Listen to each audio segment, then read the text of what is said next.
Good morning friends, my self doctor Krishna Kumar. और आज मैं आप सभी को बाबा साहब बी आर अम्बेडकर जी के परिनिर्वाण दिवस की आपको विश कर रहा हूँ। और आज के दिन हमें उस महान शख्सियत को याद करना चाहिए।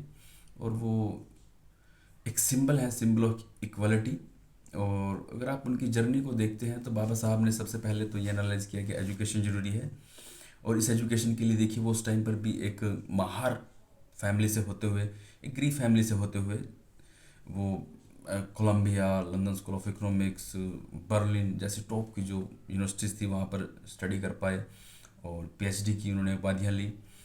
इसके बाद जब वो जॉब करने आए तो उनको लगा कि उनको अच्छी इस तरह से लोग अकोमोडेट करेंगे, रिस्पेक्ट करेंगे, लेकिन उसके बावजूद भी जो है उनको वो रिस्पेक्ट नहीं मिली जो कि उनको मिलनी चाहिए थी। फिर उनको लगा कि चलो अब उनको सोशल रिफॉर्म्स करना चाहिए। और सोशल रिफॉर्म्स के लिए सबसे पहले उन्होंने क्या किया, महाद का सत्याग्रह। महाद सत्याग्रह में उन्होंने दलितों के लिए एक, जो वहाँ पर टैंक था, जो आदर टैंक पानी का, उस पानी के लिए एक सत्याग्रह किया। और उन्होंने कहा कि इस पानी, यहाँ से पानी पीने का हमारा जो उद्देश्य है वो ये है कि हम लोगों के साथ भी इक्वलिटी, इक्वल बिहेव किया जाए और दूसरे ह्यूमन बीइंग की तरह हमें भी ह्यूमन बीइंग ट्रीट किया जाए। हम भी कोई इन्फीरियर नहीं है। उनका बड़ा लॉजिक था कि जब इस तालाब से एक कुत्ता और एक बिल्ला बिल्ला या कोई जानवर पानी पी सकता है, लेकिन एक ह्यूमन जो है वो पानी नहीं पी सकता।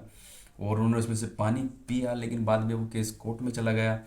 और कोर्ट में जो पिटिशन डाली थी सो कॉल्ड प्रकास्ट के लोगों ने, उसमें उन्होंने कहा कि ये जो पानी का सोर्स है ये प्राइवेट सोर्स है और इसका नाम चौधरी है।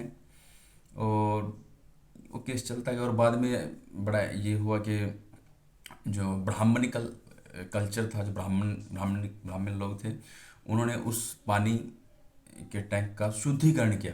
और उसका शुद्धिकरण करने के लिए उन्होंने गाय का गोबर, मूत्र, अ, घी, दूध, दही, वो सब उसमें जो भी रिचुअल्स है उसके द्वारा किया गया। बाद में जो है doctor B R Ambedkar ji, Simon Commission पे अगर थोड़ी बात करें हम, ये भी उसी टाइप की बात है। उससे पहले उन्होंने मनुस्मृति की कॉपी जलाई, क्योंकि मैं उनको लगता था कि जो यहाँ पर अनटचेबल्स या दलितों के साथ ही बुरा जो व्यवहार हो रहा है, इसका मुख्य कारण कास्ट है। और कास्ट को जो जस्टिफाई करता है वो हिंदू रिलीजन है। और हिंदू रिलीजन की भी पर्टिकुलर जो बुक है मनुस्मृति, क्या करती है, उसको जस्टिफाई करती है। तो उन्होंने मनुस्मृति को जलाया और सिंबॉलिकली दिखाया कि हम ऐसे धर्म को नहीं मानते जिसमें ह्यूमन को ह्यूमन बीइंग नहीं माना जाता। बाद में वो साइमन कमीशंस का उन्होंने वेलकम किया, जबकि उस टाइम पर जो दूसरे लोग थे जैसे कांग्रेस, हिंदू महासभा और कई दूसरे ऑर्गेनाइजेशंस जो साइमन कमीशन उसका क्रिटिसाइज़ कर रहे थे, क्योंकि साइमन कमीशन जो है 1919 का जो एक्ट था उसके एवोल्यूशन के लिए आया हुआ था। और वो चाह रहा था कि इन फर्दर इसमें क्या अमेंडमेंट करनी है, क्या चेंजेस करनी है, लेकिन इसमें कोई भी जो है इंडियंस नहीं था। तो इसलिए दूसरे लोग उसको क्रिटिसाइज कर रहे थे, लेकिन अम्बेडकर ने उसको वेलकम किया और उनके सामने अपनी बात रखी। और उसी बात को रखने के बाद उनको जो लंदन में गोलमेज कॉन्फ्रेंसेस हुए उसमें बुलाया गया। उन गोलमेज कॉन्फ्रेंसेस में डॉक्टर बी आर अम्बेडकर जी अंग्रेज़ों को ये समझाने में कामयाब रहे कि जो दलित हैं उनकी जो स्थिति है वो सिखों से और मुसलमानों से भी निम्न है। जब उनको सेपरेट इलेक्टोरल दिया जा रहा है तो हमें भी सेपरेट इलेक्टोरल दिया जाना चाहिए। फिर 1932 में जो मैक्से रेनॉल्ड थे उन्होंने उस सेपरेट इलेक्टोरल का अनाउंसमेंट भी कर दिया, लेकिन बाद में महात्मा गांधी जी जो है वो एक एजिटेशन पे चले गए। और उसमें एक समझौता हुआ फिर गांधी जी और अम्बेडकर के बीच में, जिसको पूना पैक्ट बोलते हैं। इस पैक्ट में जो है सेपरेट इलेक्टोरल की जगह जो दलित्स हैं उनको रिजर्वेशन मिला है। तो रिजर्वेशन भी एक एग्रीमेंट है जिसको लिया गया है, वो कोई ऐसे नहीं है कि ईजिली मिल गया है। और बाद में उसको उसमें कॉन्स्टिट्यूशन में भी ऐड किया गया है। इसके अलावा अगर हम देखते हैं अम्बेडकर जी का पॉलिटिकल करियर, तो उन्होंने अपने जीवन में एज अ, वो अच्छे जर्नलिस्ट भी थे। उन्होंने बहिष्कृत भारत हित और मूक नायक जैसी जो मैगजीन्स थी वो लिखी, और उनमें जो वो वॉइस बने वॉइसलेस की। इसके अलावा जब स्टार्टिंग में वो देखते हैं तो उन्होंने एक पॉलिटिकल पार्टी बनाई थी, इंडिपेंडेंट लेबर पार्टी, क्योंकि वो ये भी चाह रहे थे कि जो खाली वो दलितों के ही या शेड्यूल कास्ट या अनटचेबल्स के ही लीडर नहीं है, बल्कि वो पूरी वर्किंग क्लास के क्या हैं, लीडर हैं। और लेकिन इंडिपेंडेंट लेबर पार्टी ने अच्छा किया, लेकिन बाद में उनको लगा कि इंडिपेंडेंट लेबर पार्टी के जो लीडर्स थे वो कम्युनिस्ट पार्टी में जैसे ही राइज हुआ तो उसकी तरफ मूव ऑन कर गए। और उनका जो लीडर्स का था, जो खासकर क्लैश था अंबेडकर जी के साथ, अंबेडकर जी कास्ट को ज़्यादा इम्पोर्टेंट मान रहे थे। क्लास स्ट्रगल तो एक्सेप्ट कर ही रहे थे वो, लेकिन एज वेल एज वो लोग कास्ट को भी एक्सेप्ट कर रहे थे। वहीं पे जो कम्युनिस्ट जो लीडर थे वो क्लास स्ट्रगल को इम्पोर्टेंस देते थे, एंड वो अनटचेबिलिटी को भी ख़त्म करना चाह रहे थे, लेकिन वो कास्ट को ख़त्म करने के ज़्यादा पक्ष में नहीं थे।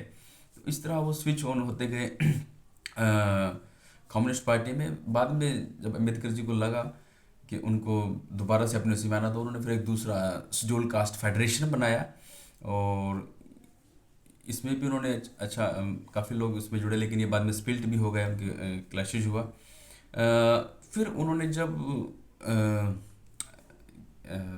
बौद्ध धर्म में वो चले गए, तो उसके बाद उन्होंने उसको डिसॉल्व कर दिया शेड्यूल कास्ट फेडरेशन को, और उन्होंने बनाया रिपब्लिकन पार्टी ऑफ इंडिया। ये जो रिपब्लिकन पार्टी ऑफ इंडिया बनाने का उनका रीज़न तो ये भी था कि जब जो दलित हैं, जो अनटचेबल्स हैं, वो शेड्यूल कास्ट तो नहीं रहे, अब तो वो बुद्धिस्ट हैं, तो इसलिए उन्होंने रिपब्लिकन पार्टी ऑफ इंडिया बनाया। उसका एक झंडा था नीला। और ये रिपब्लिकन पार्टी ऑफ जो इंडिया है, ये इसने स्टार्टिंग में बड़ा अच्छा किया। ये अलग बात है कि इसके अनाउंसमेंट के 2 महीने बाद ही डॉक्टर बी आर अम्बेडकर जी की ये परिनिर्वाण हो जाता है। और जो इलेक्शंस हुए थे उसमें रिपब्लिकन पार्टी ने अच्छा परफॉर्म किया। तो इस तरह हम देखते हैं कि डॉक्टर बी आर अम्बेडकर और जी की जर्नी और जो स्ट्रगल बहुत मुश्किल भरा रहा। इंडिपेंडेंट भारत में वो इलेक्शंस भी हारे, तो लेकिन उन्होंने कभी भी हिम्मत नहीं हारी, और वो पढ़ते रहे और हमेशा जो दलित है, जो मार्जिनलाइज सेक्शन है, उसकी आवाज़ बनते रहे। तो आज के दिन हम उनको श्रद्धांजलि देते हैं, उनको याद करते हैं, और उस महान शख्सियत को हमें अपने जीवन में उतारने की ज़रूरत है। उनका एक स्लोगन जो है, अगर वो भी एक मार्जिनलाइज सेक्शन उसको फॉलो कर ले, कि शिक्षित बनो, संगठित बनो और संघर्ष करो। So thank you so much, thanks lot.